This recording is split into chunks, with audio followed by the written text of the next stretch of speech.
दोस्तों नमस्कार। आपके अपने YouTube चैनल बातें साहित्य की पर आप सभी का एक बार पुनः हार्दिक स्वागत। मित्रों, जयशंकर प्रसाद के नाटक चंद्रगुप्त के अध्ययन के पश्चात आज से हम प्रसाद जी का एक और नाटक स्कंदगुप्त प्रारंभ करने जा रहे हैं, जिसका प्रकाशन वर्ष है 1928। मित्रों, आलोचकों ने प्रसाद जी के इस नाटक को शास्त्रीय दृष्टि से उत्तम माना है, क्योंकि प्रसाद जी की यही एक नाट्य रचना है जिसमें अंकों की संख्या 5 है। शेक्सपियर के नाटकों में भी 5 अंकों की परंपरा मिलती है। कथानक का आरंभ होता है उज्जैनी में गुप्त साम्राज्य के स्कंदावार से हुणों के आक्रमणों से गुप्त राज्य जर्जर हो रहा है। मालव पर संकट है। अयोध्या से चिंताजनक समाचार मिल रहे हैं। मगध विलासिता का शिकार है। ऐसी विषम स्थिति में स्कंदगुप्त उदासीन और विरक्त से दिखाई पड़ते हैं। पर्णदत्त का पुत्र चक्रपालित कहता है कि स्कंद की उदासीनता का कारण गुप्त काल का अव्यवस्थित उत्तराधिकार नियम है। इसी समय मालवा का दूत आकर बताता है कि महाराज विश्वकर्मा का देहांत हो गया है और बंधु वर्मा ने सहायता के लिए सेना मांगी है। स्कंदगुप्त सैनिकों सहित मालवा की ओर चल पड़ता है। युद्ध में स्कंदगुप्त शक और हुणों को बंदी बनाता है। उसका पराक्रम देखकर देवसेना और विजया उसके प्रेम में फंस जाती है। दूसरे अंक में स्कंदगुप्त का प्रयत्न लक्ष्य के लिए है, पर उसमें गृह संघर्ष प्रथम विघ्न के रूप में आता है। इसका पता हमें अनंत देवी और भट्टारक के षड्यंत्रों से लगता है। इसी अंक में ये दोनों देवकी की हत्या का भी षड्यंत्र बनाते हैं। दूसरी समस्या दुश्मनों के क्रूर प्रहार से देश की रक्षा की है, और उसी समय स्कंदगुप्त कुसुमपुर पहुंचकर अपनी मां की रक्षा करता है। इसके बाद दुश्मनों का सामना करने के लिए वह सैन्य शक्ति संगठित करता है और उसे उसमें सफलता मिलती है। उसे राज्य की प्राप्ति होती है। दूसरी ओर दुश्मनों के सम्मुख उसे बंदी रूप में लाया जाता है। तीसरे अंक में बंधु वर्मा अपना राज्य स्कंदगुप्त को अर्पित करता है और उसके प्रतिदान में स्कंद को अपना प्रेम देवसेना को देना पड़ता है। यह जानकर प्रपंच बुद्धि षड्यंत्र रचता है। अनंत देवी, भट्टारक और विजया इसमें शामिल हैं कि देवसेना का अंत करना चाहते हैं। मातृगुप्त इसकी सूचना स्कंद को देता है। जब देवसेना की हत्या होने वाली है, तभी स्कंद पहुंच जाता है और प्रपंच बुद्धि को निरस्त कर देता है। स्कंद शकों और हुणों के विरुद्ध युद्ध छेड़ता है। स्कंद की सेना काबुल नदी पार करके हुणों का पीछा करना चाहती है, किंतु भट्टारक के विश्वासघात के कारण कुभा में अकस्मात जल बढ़ जाता है और उसमें सब बह जाते हैं। चौथे अंक में विजया अनंत देवी से अपमानित होकर शर्वनाग से मिलती है। भट्टारक की मां कमला और स्कंद की मां देवकी स्कंद की खोज में घूमती है। भट्टारक के शब्दों को सुनकर वे समझती हैं कि स्कंद भी कुभा की धारा में बह गया होगा। पुत्र वियोग के कारण देवकी प्राण तोड़ती है। विजया पुनः एक बार स्कंद की ओर अग्रसर होती है। मां की मृत्यु की सूचना पाकर स्कंद मूर्छित हो जाता है। पांचवें अंक में विजया और भट्टारक की मनस्थितियों में परिवर्तन हो जाता है। विजया आत्महत्या कर लेती है। स्कंद का पुनः हुणों से संघर्ष होता है। युद्ध में स्कंदगुप्त की सफलता दिखाई गई है। अंतिम दृश्य में देवसेना स्कंद के प्रणय प्रस्ताव को ठुकरा देती है। वह स्कंद से विदा लेती है और यहाँ नाटक का पटाक्षेप होता है। मित्रों, नाटक की कथा संपन्न है और उसमें घटनाओं का पूर्ण समाहार हुआ है। हिंदी के वरिष्ठ आलोचक आचार्य शुक्ल कथानक पर राखाल दास बंदोपाध्याय के करुणा नामक उपन्यास की छाया देखते हैं। पात्रों में अधिकांश पात्र ऐतिहासिक हैं, विशेष रूप से पुरुष पात्र। पुरुष पात्रों में स्कंदगुप्त युवराज विक्रमादित्य, कुमारगुप्त मगध का सम्राट, गोविंदगुप्त कुमारगुप्त का भाई है, पर्णदत्त मगध का महानायक है, चक्रपालित पर्णदत्त का पुत्र, बंधु वर्मा मालव का राजा, भीम वर्मा बंधु वर्मा का भाई है। मातृगुप्त काव्यकर्ता कालिदास, प्रपंच बुद्धि बौद्ध कापालिक, सर्वनाग अंतर्वेद का विषयपति है। कुमारदास अर्थात धातुसेन सिंघल का राजकुमार है। पुरगुप्त कुमारगुप्त का छोटा पुत्र है। भट्टार्क नवीन महाबलाधिकृत है। पृथ्वीसेन मंत्री कुमारामात्य है। हिंगिल हूण आक्रमणकारी है। मुदगल विदूषक और प्रख्यात कीर्ति लंका राजकुल का श्रमण है। महाबोधि विहार स्थविर है।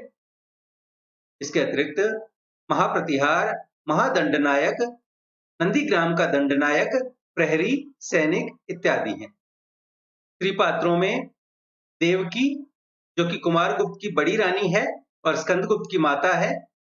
अनंत देवी कुमारगुप्त की छोटी रानी और पुरगुप्त की माता है। जयमाला बंधु वर्मा की स्त्री और मालव की रानी है।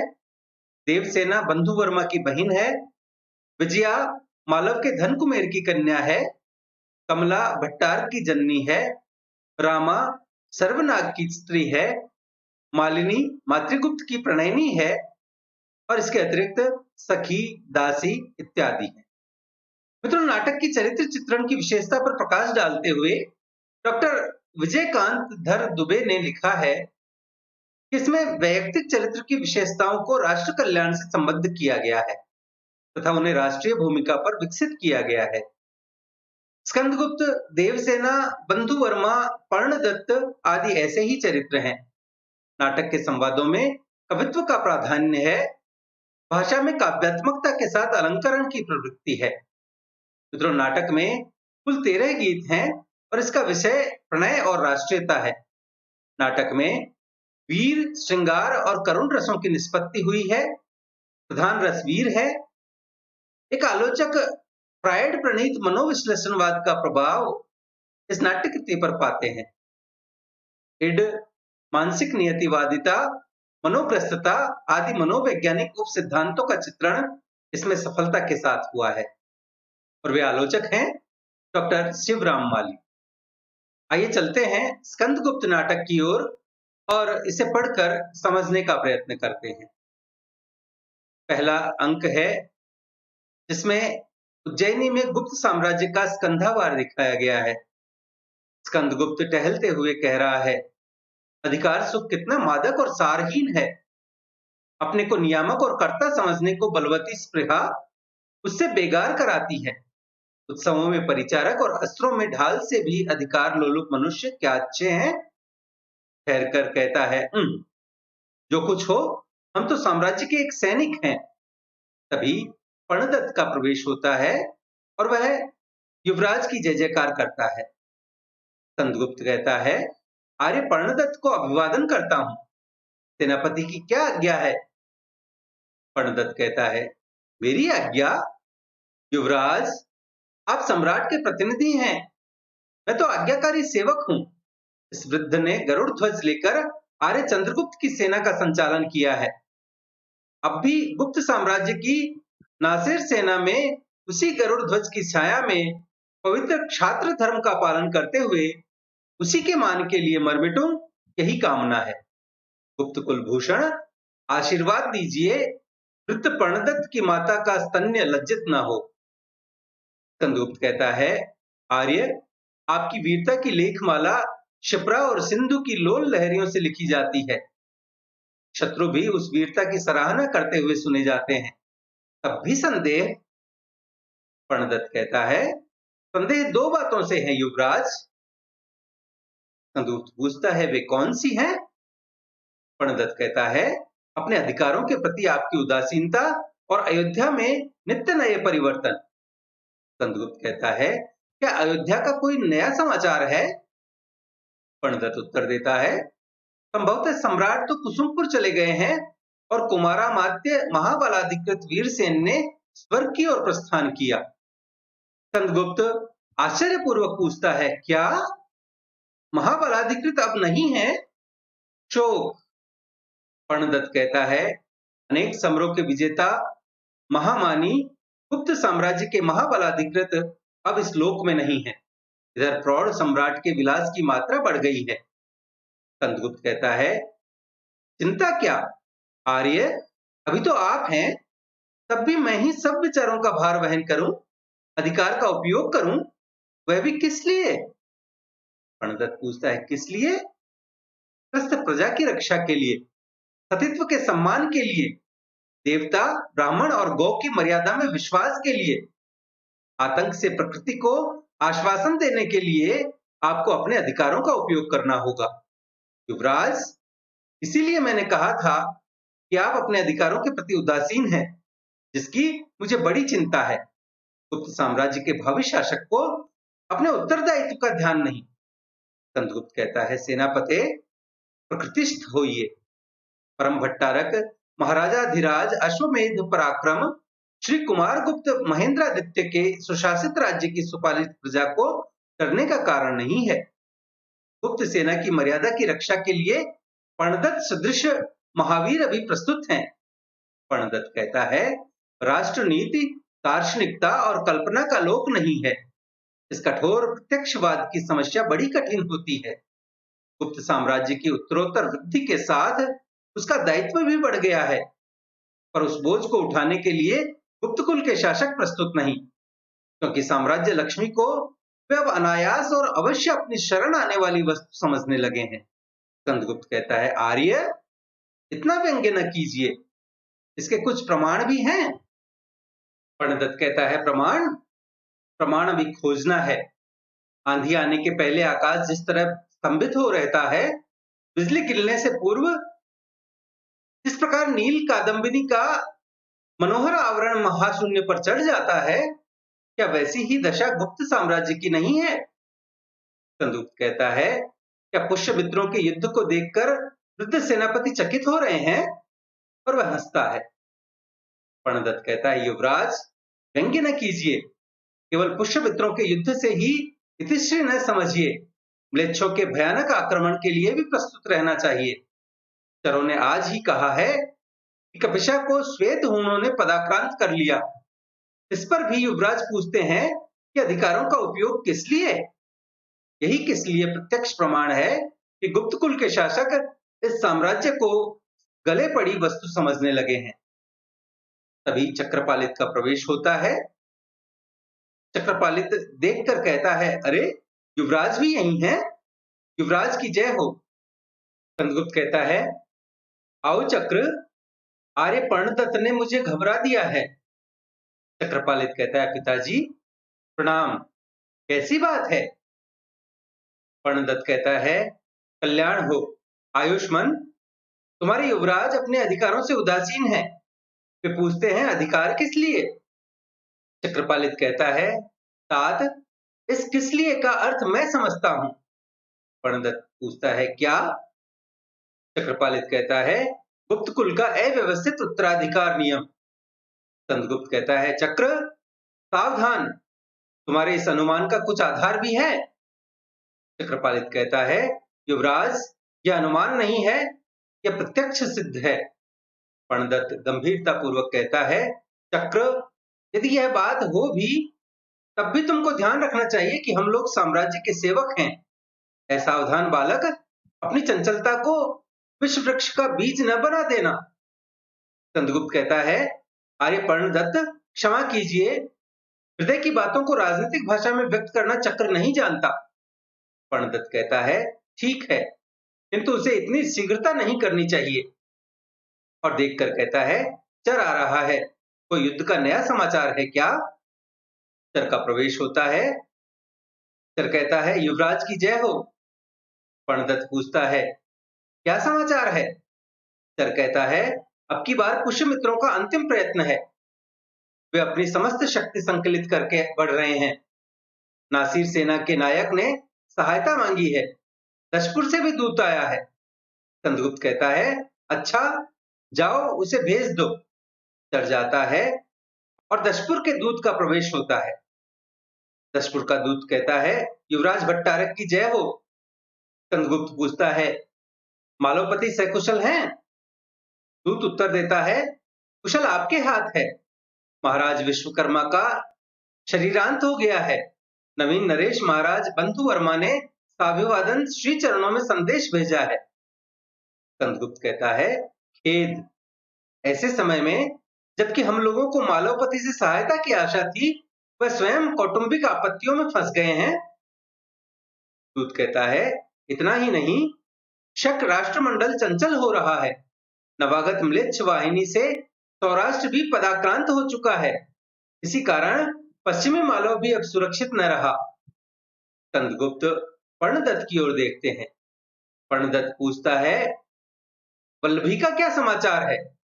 दूत कहता है, वल्लभी का पतन अभी रुका है, किंतु बर्बर हूणों से उसका बचना कठिन है। मालव की रक्षा के लिए महाराज बंधु वर्मा ने सहायता मांगी है।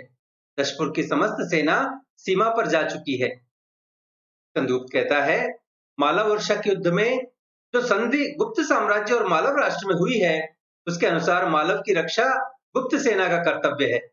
महाराज विश्वकर्मा के समय से ही सम्राट कुमार गुप्त उनके संरक्षक हैं। परंतु दूत, बड़ी कठिन समस्या है। दूत कहता है, विषम व्यवस्था होने पर भी युवराज साम्राज्य ने संरक्षकता का भार ले लिया है। पर्णदत्त कहता है, दूत, क्या तुम्हें विदित नहीं है कि पुष्यमित्रों से हमारा युद्ध चल रहा है? दूत कहता है, तब भी मालव ने कुछ समझकर किसी आशा पर ही अपनी स्वतंत्रता को सीमित कर लिया था। स्कंदगुप्त कहता है, दूत, केवल संधि नियम ही से हम लोग बाध्य नहीं हैं, किंतु शरणागत रक्षा भी क्षत्रिय का धर्म है। तुम विश्राम करो। सेनापति पर्णदत्त समस्त सेना लेकर पुष्यमित्रों की गति रोकेंगे। अकेला स्कंदगुप्त मालव की रक्षा करने के लिए सन्नद्ध है। जाओ, निर्भय निद्रा का सुख लो। स्कंदगुप्त के जीते जी मालव का कुछ न बिगड़ सकेगा। दूत कहता है, धन्य युवराज, आर्य साम्राज्य के भावी शासक के उपयुक्त ही यह बात है। और वह प्रणाम करके जाता है। पर्णदत्त कहता है, युवराज, आज यह वृद्ध हृदय से प्रसन्न हुआ और गुप्त साम्राज्य की लक्ष्मी भी प्रसन्न होगी। चक्रपालित कहता है, तात, पुष्यमित्र युद्ध का अंत तो समीप है, विजय निश्चित है। किसी दूसरे सैनिक को भेजिए, मुझे युवराज के साथ जाने की अनुमति हो। स्कंदगुप्त कहता है, नहीं चक्र, तुम विजयी होकर मुझसे मालव में मिलो। ध्यान रखना होगा कि राजधानी से अभी कोई सहायता नहीं मिलती।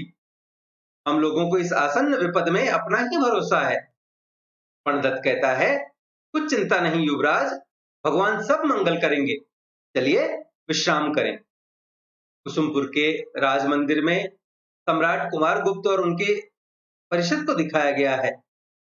धातुसेन कहता है, परम भट्टारक, आपने भी स्वयं इतने विकट युद्ध किए हैं। मैंने तो समझा था राज सिंहासन पर बैठे बैठे राजदंड हिला देने से ही इतना बड़ा गुप्त साम्राज्य स्थापित हो गया था, परंतु कुमार गुप्त हंसते हुए कहते हैं, तुम्हारी लंका में अब राक्षस नहीं रहते, क्यों धातुसेन? धातुसेन कहता है, राक्षस यदि कोई था तो विभीषण, और बंदरों में भी एक सुग्रीव हो गया था। दक्षिणापथ आज भी उनकी करनी का फल भोग रहा है। परंतु हाँ, एक आश्चर्य की बात है कि महामान्य परमेश्वर परम भट्टारक को भी युद्ध करना पड़ा। रामचंद्र ने तो सुना था जब वे युवराज भी न थे तभी युद्ध किया था, सम्राट होने पर भी युद्ध? कुमारगुप्त कहता है, युद्ध तो करना ही पड़ता है, अपनी सत्ता बना रखने के लिए यह आवश्यक है। धातुसेन कहता है, अच्छा, तो स्वर्गीय आर्य समुद्रगुप्त ने देवपुत्रों तक का राज्य विजय किया था, तो उनके लिए परम आवश्यक था। क्या पाटलिपुत्र के समीप ही वह राष्ट्र था? कुमारगुप्त कहता है, तुम भी बाली की सेना में से कोई बचे हुए हो। धातुसेन कहता है, परम भट्टारक की जय हो। बाली की सेना न थी और वह युद्ध न था। जब उसमें लड्डू खाने वाले सुग्रीव निकल पड़े तब फिर? कुमारगुप्त पूछता है, क्यों? धातुसेन कहता है, उनकी बड़ी सुंदर ग्रीवा में लड्डू अत्यंत सुशोभित होता था, और सबसे बड़ी बात तो थी बाली के लिए उनकी तारा का मंत्रित्व। सुना है सम्राट, स्त्री की मंत्रणा बड़ी अनुकूल और उपयोगी होती है, इसीलिए उन्हें राज्य की झंझटों से शीघ्र छुट्टी मिल गई। परम भट्टारक की दुहाई, एक स्त्री को मंत्री आप भी बना लें, बड़े बड़े दाढ़ी मूंछ वाले मंत्रियों के बदले उसकी एकांत मंत्रणा कल्याणकारिणी होगी। कुमारगुप्त हंसते हुए कहता है, लेकिन पृथ्वीसेन तो मानते ही नहीं। धातुसेन कहता है, तब मेरी सम्मति से वे ही कुछ दिनों के लिए स्त्री हो जाएं। क्यों कुमारामात्य जी? पृथ्वीसेन कहता है, पर तुम तो स्त्री नहीं हो जो मैं तुम्हारी सम्मति मान लूं। कुमारगुप्त हंसता हुआ कहता है, हाँ तो आर्य समुद्रगुप्त को विवश होकर उन विद्रोही विदेशियों का दमन करना पड़ा, क्योंकि मौर्य साम्राज्य के समय से ही सिंधु के उस पार का देश भी भारत साम्राज्य के अंतर्गत था। जगत विजेता सिकंदर के सेनापति सिलुकस से उस प्रांत को मौर्य सम्राट चंद्रगुप्त ने लिया था। धातुसेन कहता है, फिर तो लड़कर ले लेने की एक परंपरा सी लग जाती है। उन्होंने उनसे ऐसे ही लेते चले आए हैं। उसी प्रकार आर्य। कुमारगुप्त कहता है, तुम समझते नहीं, मनु ने इसकी व्यवस्था दी है। धातुसेन कहता है, नहीं धर्मावतार, समझ में तो इतनी बात आ गई कि लड़कर ले लेना ही एक प्रधान स्वत्व है। संसार में इसी का बोलबाला है। भटार्क कहता है, नहीं तो क्या रोने से, भीख मांगने से कुछ अधिकार मिलता है? जिसके हाथों में बल नहीं उसका अधिकार ही कैसा? और यदि मांग कर मिल भी जाए तो शांति की रक्षा कौन करेगा? मुद्गल प्रवेश करके कहता है, रक्षा पेट कर लेगा, कोई दे भी तो। अक्षय टुनीर, अक्षय कवच सब लोगों ने सुना होगा, परंतु इस अक्षय मंजूषा का हाल मेरे सिवा कोई नहीं जानता। इसके भीतर कुछ रखकर देखो, मैं कैसी शांति से बैठा रहता हूं। और वह पद्मासन से बैठ जाता है। हुसैन कहता है, परम भट्टारक की जय हो, मुझे कुछ निवेदन करना है, यदि आज्ञा हो तो। कुमारगुप्त कहता है, हाँ हाँ कहिए। हुसैन कहता है, शिप्रा के इस पार साम्राज्य का स्कंधावार स्थापित है। मालवेश का दूत भी आया है कि हम ससैन्य युवराज की सहायता प्रस्तुत है। महानायक पर्णदत्त ने भी अनुकूल समाचार भेजा है। कुमारगुप्त कहता है, मालव का इस अभियान से कैसा भाव है, कुछ पता चला? क्योंकि यह युद्ध तो जानबूझकर छेड़ा गया है। हुसैन कहता है, अपने मुख से मालवेश ने दूत से यहां तक कहा था कि युवराज को कष्ट देने की क्या आवश्यकता थी। आज्ञा पाने ही से मैं स्वयं से ठीक कर लेता। कुमारगुप्त कहता है, महासांधि विग्रहिक साधु, यह वंश परंपरागत तुम्हारी ही विद्या है। हुसैन कहता है, सम्राट के श्री चरणों का प्रताप है। सौराष्ट्र से भी नवीन समाचार मिलने वाला है, इसीलिए युवराज को वहां भेजने का मेरा अनुरोध था। भटार्क कहता है, सौराष्ट्र की गतिविधि देखने के लिए एक रणदत्त सेनापति की आवश्यकता है। वहां शक राष्ट्र बड़ा चंचल अथच भयानक है। पृथ्वीसेन गूढ़ दृष्टि से देखते हुए कहता है, महाबलाधिकृत, आवश्यकता होने पर आपको वहां जाना ही होगा, उत्कंठा की आवश्यकता नहीं। भटार्क कहता है, नहीं मैं तो। कुमारगुप्त कहता है, महाबलाधिकृत, तुम्हारी स्मरणीय सेवा स्वीकृत होगी, अभी आवश्यकता नहीं। धातुसेन हाथ जोड़कर कहता है, यदि दक्षिणा पथ पर आक्रमण का आयोजन हो तो मुझे आज्ञा मिले। मेरा घर पास है, मैं जाकर स्वच्छंदता पूर्वक लेट रहूंगा, सेना को भी कष्ट न होने पावेगा। सब हंसते हैं। मुद्गल कहता है, जय हो देव, पाकशाला पर चढ़ाई करनी हो तो मुझे आज्ञा मिले, मैं अभी उसका सर्वस्वांत कर डालूं। फिर सब हंसते हैं। गंभीर भाव से अभिवादन करते हुए एक ओर पृथ्वीसेन और दूसरी ओर भटार्क का प्रस्थान होता है। कुमारगुप्त कहता है, मुद्गल तुम्हारा कुछ। मुद्गल कहता है, महादेवी ने प्रार्थना की है कि युवराज भट्टारक की कल्याण कामना के लिए चक्रपाणि भगवान की पूजा को सब सामग्री प्रस्तुत है। आर्यपुत्र कब चलेंगे? कुमारगुप्त मुंह बनाकर कहता है, आज तो कुछ पारसिक नर्तकियां आने वाली हैं, आपानक भी है। महादेवी से कह देना, असंतुष्ट न हो, कल चलूंगा। समझा न मुद्गल? मुद्गल खड़ा होकर कहता है, परमेश्वर परम भट्टारक की जय हो, और वह जाता है। धातुसेन कहता है, वह चाणक्य कुछ भांग पीता था। उसने लिखा है कि राजपुत्र भेड़िए हैं, इनसे पिता को सदैव सावधान रहना चाहिए। कुमारगुप्त कहता है यह राष्ट्र नीति है, और तभी अनंत देवी का चुपचाप प्रवेश होता है। धातुसेन कहता है भूल गया, उसके बदले उस ब्राह्मण को लिखना था कि राजा लोग ब्याह ही न करें, क्यों भेड़ियों से संतान उत्पन्न हो। अनंत देवी सामने आकर कहती है आर्यपुत्र की जय हो। धातुसेन भयभीत होने का समूह बनाकर चुप हो जाता है। कुमारगुप्त कहता है आओ प्रिय, तुम्हें खोज ही रहा था। अनंत देवी कहती है नर्तकियों को बुलवाती आ रही हूं, कुमारामात्य आदि थे, मंत्रणा में बाधा समझकर जानबूझकर देर लगाई, आपको तो देखती हूं कि अवकाश ही नहीं। धातुसेन की ओर क्रुद्ध होकर देखती है। कुमारगुप्त कहता है वह अबोध विदेशी हंसोड़ है। अनंत देवी कहती है तब भी सीमा होनी चाहिए। धातुसेन कहता है चाणक्य का नाम ही कौटिल्य है, उसके सूत्रों की व्याख्या करने जाकर ही यह फल मिला। क्षमा मिले तो एक बात और पूछ लूं, क्योंकि फिर इस विषय का प्रश्न न करूंगा। अनंत देवी कहती है पूछ लो। धातुसेन कहता है उसके अनर्थ शास्त्र में विषकन्या का। कुमारगुप्त डांट कर कहता है चुप रहो, और तभी नर्तकियों का गाते हुए प्रवेश होता है। न छेड़ना उस अमित स्मृति से खिंचे हुए बीन तार कोकिल, करुण रागिनी तड़प उठेगी, सुना न ऐसी पुकार कोकिल। हृदय धूल में मिला दिया है, उसे चरण चिन्ह सा किया है, खिले फूल सब गिरा दिया है, न अब बसंती बहार कोकिल। सुनो बहुत आनंद भैरवी, विगत हो चुकी निशा माधवी, रही न अब शारदी कैरवी, न तो मघा की फुहार कोकिल। न खोज पागल मधुर प्रेम को, न तोड़ना और के नेम को, बचा विरह मौन के क्षेम को, उचाल अपनी सुधार कोकिल। और यहाँ पट परिवर्तन होता है, दृश्य बदल जाता है। मित्रों आज के लिए इतना ही। अगले दृश्य की चर्चा हम अगले वीडियो में करेंगे। यदि आपको हमारा आज का यह प्रयास पसंद आया हो तो कृपया वीडियो को लाइक करें, अपने मित्रों के साथ साझा करें।